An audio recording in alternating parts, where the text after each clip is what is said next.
Usted se equivoca, señor presidente. Prácticamente es lo que le dice la más reciente adquisición del gobierno para tratar de alguna manera, manejar la crisis del problema del incendio en la cárcel de la Victoria.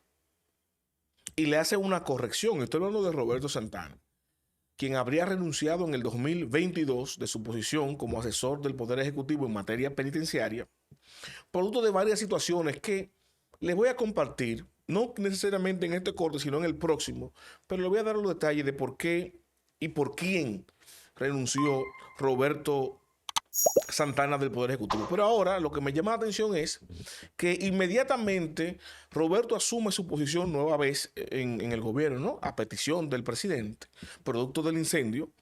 Entonces ahora corrige al presidente. El presidente de la República había dicho en la semanal recientemente que concluir las Parras, ¿verdad? La Nueva Victoria, se llevaba unos 1.600 millones de pesos. A lo que Roberto Santana le corrige, pero señor presidente, no son 1.600 millones de pesos. ¿Sabe cuál es el monto que da Roberto Santana? 288 millones de pesos. La diferencia es abismal. La diferencia es de 1.300 millones de pesos. Y aquí me saltan dos preguntas, y ustedes también, evidentemente, supongo. Primero, ¿quién le está mintiendo al presidente? ¿Quién le dio esa información tan exorbitante de 1.600 millones de pesos cuando la persona encargada en cuestión, que hizo un trabajo técnico, un levantamiento, con ingenieros y arquitectos, para no solamente restaurar las Parras, producto del abandono a la que fue sometido, sino las correcciones técnicas del lugar para ponerla en funcionamiento de manera correcta? Todo eso se llevaba en ese momento, en el 2022, solamente 288 millones de pesos. Dicho no por mí, sino por Roberto Santana, quien había hecho un trabajo con un equipo, con una comisión, para hacerle el levantamiento, presupuestar y entregárselo al presidente de la República.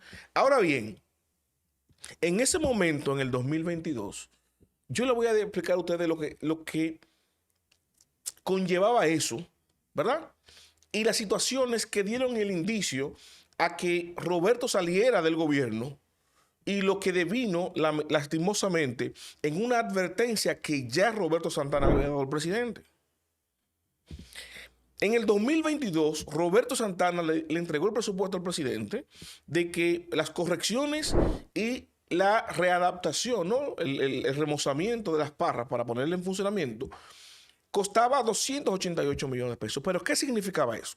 Significaba que Roberto Santana en ese momento dictaminó que las Parras, que tenían una sola entrada y una sola salida para los 8 edificios donde se albergaban todos los reos, decía, bueno, técnicamente esto es infuncional. Lo más práctico es que mínimamente cada 2 edificios exista una salida y una entrada. Vamos a estar claros. En lugar de una sola entrada y salida, que hayan 4 en las Parras. Una cada 2 edificios. ¿Qué quiere decir eso? Que la que existía se iba a prácticamente eliminar y se iban a construir 4 nuevas. Esa nueva construcción dentro de una obra que ya estaba hecha, más el remozamiento para solventar los daños y desperfectos, ¿no? Y deterioro que habría acarreado hasta el momento el abandono de las Parras, implicaba 288 millones de pesos. Escuchen bien, 288 millones de pesos. ¿Qué hizo el presidente de la República en ese momento? Estoy citando a Roberto Santana. El presidente de la República inmediatamente habló con Roberto Santana y le dijo, vamos a ponernos manos a la obra. ¿Qué tú necesitas y qué tenemos que hacer? Y Roberto decía, bueno, en ese momento yo me adherí a lo que dijo la Procuradora General de la República, porque yo le doy la razón, porque yo lo había dicho antes. El Ministerio Público, la Procuraduría General de la República, no puede estar pendiente de los casos que está llevando ante la justicia y estar construyendo, porque su fin no es construir. Hay una cartera del gobierno dictaminada para las construcciones, el Ministerio de Obras Públicas, y recientemente constituido el Ministerio de la Vivienda. Hasta la OISOE, que supuestamente iban a eliminar, pero que no se ha eliminado nada, está ahí. ¿Por qué tiene la Procuraduría que ponerse a construir, aunque administre las cárceles? No, me construye obra pública, que supervise eso, que haga la Constitución y me la entregue. Entonces, tomando como referencia a Roberto Santana lo dicho propiamente por la magistrada Miriam Germán, Procuradora General de la República, a la sazón, en este caso, le dice al presidente, este presupuesto lo que tenemos es que llevarlo a obras públicas y que del LIC de Ascensión, ministro de Obras Públicas, asuma, ¿no?, el remozamiento de la cárcel y la reconstrucción de las entradas que yo estoy solicitando. Y luego de eso, entonces podemos poner en funcionamiento las parras. Para no alargarle a ustedes el contexto, vámonos al resultado. ¿Qué aconteció? Ustedes saben evidentemente que no se construyó nada. No le hicieron caso a Roberto Santana. Desde el gobierno, en este caso el presidente le hizo caso por un lado, porque le dijo qué necesitaba para resolver y le dio luz verde para que lo hiciera, y lo puso en contacto con el ministro. Pero algo sucedió que eso no cuajó. ¿Y qué sucede? Que yo quiero traer a colación, porque eso lo vamos a hablar en otro corto, los detalles que aconteció ahí. El resultado. Miren, Roberto Santana, al presidente, dentro del informe técnico del remozamiento, de la reconstrucción que necesitaba las parras para ponerle en funcionamiento, le hizo una especie de informe, ¿no? De informe previsorio. Mírenme, presidente. Las Parras, la Nueva Victoria, este centro penitenciario, se supone que se construyó en el pasado gobierno para atacar el hacinamiento que hay en las cárceles, específicamente de la Victoria. En la situación en que están Las Parras, hay otras penitenciarías construyendo, una en San Juan, que también tengo que darle detalles de esa, que estaba más avanzada que la propia cárcel de la Victoria. Y lo que yo veo es que se está replicando lo mismo.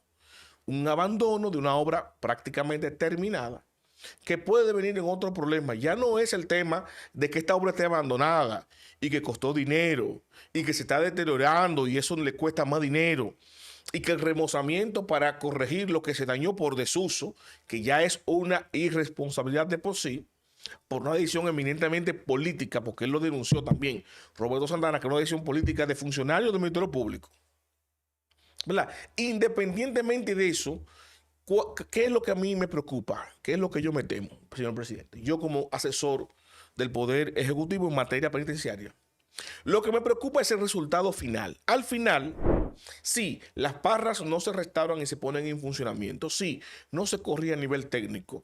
Eso va a resultar en que no se va a poder utilizar.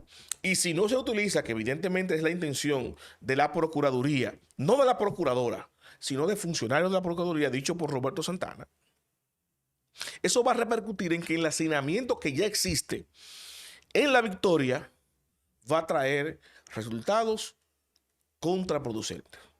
Él inició, Roberto Santana, con los resultados inmediatos, los que son subsanables, ¿verdad? Y que, aunque son un problema, un flagelo para el país y para el área público, no devienen en una pérdida física humana, sino en corrupción. Él decía, y había denunciado públicamente, que ahí en la cárcel de la Victoria se recogían unos 7 millones, yo dije en otro corte, 7 millones de pesos mensuales en corrupción, ¿verdad? Y el hecho de que no se ponga en funcionamiento la parra es pisándole el juego a que eso continúe ahí. Y esto se va acrecentando y se va haciendo más difícil contrarrestar eso. Y si eso no se corrige antes de la transición de la cárcel de la Victoria hacia la Nueva Victoria, lo que se va a hacer es que se va a migrar ese flagelo hacia esta nueva penitenciaria. Entonces tenemos que trabajar para ponerla en funcionamiento, previniendo dejar eso en el pasado, ¿verdad? Ahora, ¿cuál es el otro resultado que es más preocupante? Dentro del informe dijo Roberto Santana que ese hacinamiento va a dar como resultado lo que pasó. Roberto le dijo, estamos a expensas de cualquier situación, un pequeño motín, un incendio, un intento de fuga, para que pase una tragedia en la cárcel de la Victoria. Con puntos y asteriscos se lo informó Roberto Santana en ese levantamiento al presidente de la República. Quizá eso fue lo que motivó más al presidente de que Roberto Santana se reuniera con los funcionarios pertinentes. ¿Para qué? Para que se restaurara y se pusiera en funcionamiento las Parras. Y al final, ¿qué sucedió? ¿Qué tenemos? Tenemos la tragedia, tenemos el incendio en la cárcel de la Victoria, tenemos los fallecidos, que ahora hoy se le ha dado larga. El último número que yo conocí fue de 13 desaparecidos, fallecidos. Eso no se ha actualizado, no se le ha dado seguimiento deliberadamente. Estamos en Semana Santa, el asueto, y nos hemos ido por ahí. Y los medios de comunicación, desde mi punto de vista, y una autocrítica, que estoy haciendo comunicación, nos hemos hecho de la vista gorda con esa tragedia. Y eso pasó. Y los desaparecidos que aún no aparecen, y los cadáveres que se están contando, y los traslados al ojo por ciento a cárceles del país, poniéndole la vida más difícil, no a los reos, sino a las familias de esos reos, que en un 60% son preventivos, que no saben dónde está su familiar, su hijo, su esposo, su hermano, su tío, no saben dónde están, porque lo sacaron de ahí, producto del incendio que hubo, y lo trasladaron, sabrá Dios para dónde, y nadie sabe dónde está quién. Y ustedes saben, por el tema de la corrupción interna que hay en esas penitenciarías, cómo se vive ahí. Que esos jóvenes que están ahí, hasta preventivos, sobreviven semanalmente con lo que le llevan los familiares, para que le paguen a los probos, para que paguen el colchoncito donde duermen, para que puedan pagar la comida. Si no, ahí están y así están sobreviviendo con esa inversión. Si no, es a malvivir que van, a sobrevivir a tortura de esos presos que están ahí, que son los controles de la cárcel. Ante la vista indiferente de los funcionarios corruptos que viven de eso que está pasando, ese crimen organizado ahí dentro. Yo les voy a compartir más detalle en otro corte de las razones por las cuales renunció Roberto Álvarez en el 2022 y quién es el responsable, un nuevo irresponsable del incendio en la Victoria, que antes de que sucediera esa catástrofe que ya había prevenido Roberto Álvarez al presidente de la República, que ya lo había dicho que podía suceder, esta persona se hizo de la vista gorda, esta persona irresponsablemente incumplió y dejó muy mal parado al gobierno dominicano y al presidente de la República. Pero se lo voy a detallar en otro corte para no hacer este muy largo. Recuerden suscribirse, darle a me gusta, compartir mi contenido y activar la campana de notificaciones para que le siga llegando mi información y mis análisis a mi estilo.